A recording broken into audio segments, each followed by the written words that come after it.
a new twist on pasta, meaning pasta made from chickpeas, lentils. Stay tuned. This episode of the Dollar Saving Divas podcast is brought to you by renttherunway.com. You'll find more than 200,000 pieces and 400 designers in the Rent the Runway closet. For any event you might be attending, formal, cocktail, or festive, you can get 4 or 8 day designer rentals for a fraction of the price. Anything you want, one flat price. And when you click the link on our Dollar Saving Divas Facebook page, you'll save even more and help keep this podcast free. Look great and save money too at renttherunway.com. Okay, I don't know about you, Leslie, but I do like my pasta. I'm half Italian, so who doesn't love pasta? I know. I like this quote. It was from an Italian filmmaker. Life is a combination of magic and pasta. I couldn't agree more. Yeah, that is very profound. And a glass of red wine or white wine.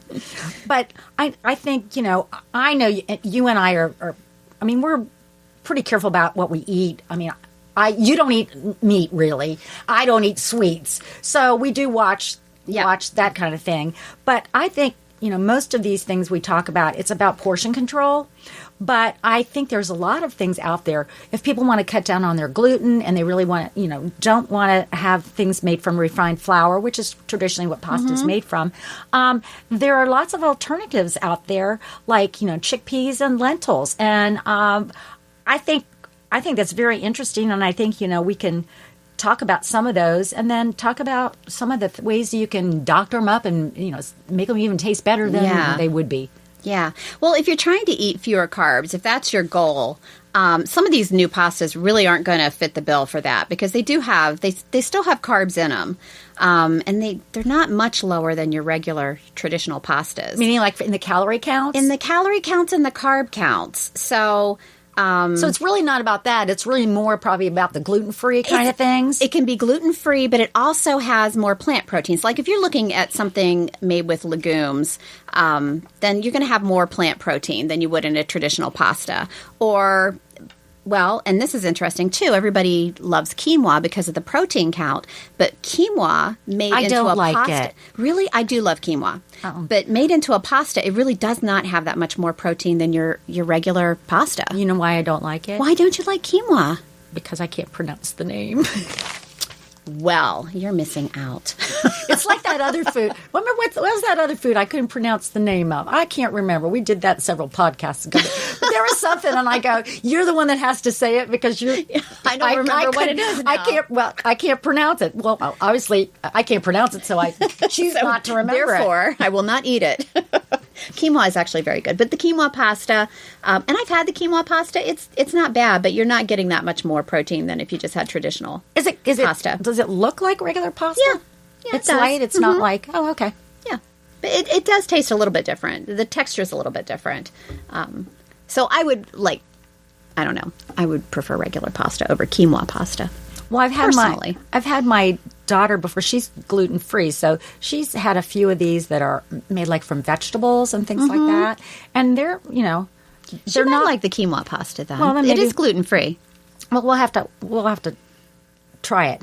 But they say really. I'm half Italian, so, we even have a pasta maker. So, not that I use it a lot because it's way behind, packed in a box somewhere. A lot of work. But you can get it in a box, already made. My sister-in-law and my brother-in-law, they make pasta, and, they have the hanger, and they hang it up. And wow. It really is awfully good. But I tend to maybe go to a nice Italian place like Vincenzo's or Carfagna's and buy a little fresh nest of pasta, but it's the real pasta. But the truth about the taste is they've done some taste tests around, and they said not a lot of these taste that great, like that thing I can't pronounce, quinoa, and bean pasta. They say it just really didn't hold up to the standards of, but they said the red lentil pastas came the closest to regular pasta. So really? I would go, I never tried that. So, rah, try the red lentil pasta. I like red lentils. Well, not made into pasta, but... Well, and so the key thing, I think, too, is, also the price of these pastas are more. Yeah, they are a little pricey. They can be significantly more. For me, still all about the portion control. If I can go and get a 10 for 10 deal of pasta, or sometimes I even have the vegetable pasta, like at Kroger or something, well, then it's okay. But I'm not really going to go out and spend, $5 a box for pasta, because I think that's kind of high. It is pretty, it is. It's expensive. If you don't have a gluten issue and you don't mind eating gluten, you can go for the whole wheat pastas, whole grain pastas, which, I think they're not bad. I remember years ago I tried them and I just didn't like the texture, but I think they've gotten a lot better. They do have more nutrients and fiber than just your basic pasta. Well, and I think, I'm of the opinion that, all foods, if you put a good sauce on them, taste much better. So, to be honest with you, you could probably have any of these pastas, and if you put some creative sauces on them, other than a traditional marinara or something like that. I mean, there's a few things that we were reading about that, which I have done a lot of these, is we have a lot of fresh herbs. So, I use a lot of fresh, cilantro, oregano, things like that. Olive oil, garlic. You can never go wrong with garlic. Yep. And then a lot of times what I'll do is I'll throw in some other vegetables, like a starch really is, corn, or some red pepper, or some tomatoes, or red onion, an avocado, and then a really light dressing. But I prefer the things like that have the olive oil in it, and maybe a little perfect pinch, which tastes like salt, but it's not, and it's got a lot of other herbs and flavors in it, but it's not. It has no sodium to it.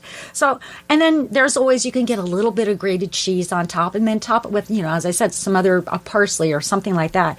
So I'm about, doctoring up food. I'm the queen of doctoring up food. So you could probably try any of these. Maybe we should do one of our little cook-offs at home and try some of these pastas, and then some different sauces. I don't know. I don't know, though. I think, like you said, portion control. Unless you're trying to go gluten-free, just like your basic pasta. I'm sorry. I'm about pasta and more just pasta. Just don't eat too much of it. Then I think we should have, remember we were talking about our friend Felice, who are going to have... He's going to make us something delicious? He's going to make us several things delicious. When one of them happens to be... I know everybody used to remember salvies. Well, he's going to make us pasta salvi. We found a recipe with Alfredo sauce. That was so That good. is going to be real pasta. And that is so bad for you. But that'll be cheat day. That's going to be... And they are nothing good for you about nothing that. Good for you. So watch... But all the other days we can eat bean pasta and stuff like that, but not on that cheat day. We're going to go in that quinoa thing with, but cheat day... We're going straight for the real thing. So those of you that want to cheat, join us for Pasta Salvi. And those that you don't, follow these great things that we just told you about. This episode of the Dollar Saving Divas podcast is brought to you by RentTheRunway.com. You'll find more than 200,000 pieces and 400 designers in the Rent the Runway closet. For any event you might be attending, formal, cocktail, or festive, you can get 4 or 8 day designer rentals for a fraction of the price. Anything you want, one flat price. And when you click the link on our Dollar Saving Divas Facebook page, you'll save even more and help keep this podcast free. Look great and save money too at renttherunway.com. Thanks for listening to the Dollar Saving Divas. If you have ideas for an upcoming episode, we would love to hear from you. Just head to our Facebook page at facebook.com/dollarsavingdivas and share your comments. Our podcast is available on iTunes, iHeartMedia, or your favorite podcast player. Thanks again for listening. Circle270media.com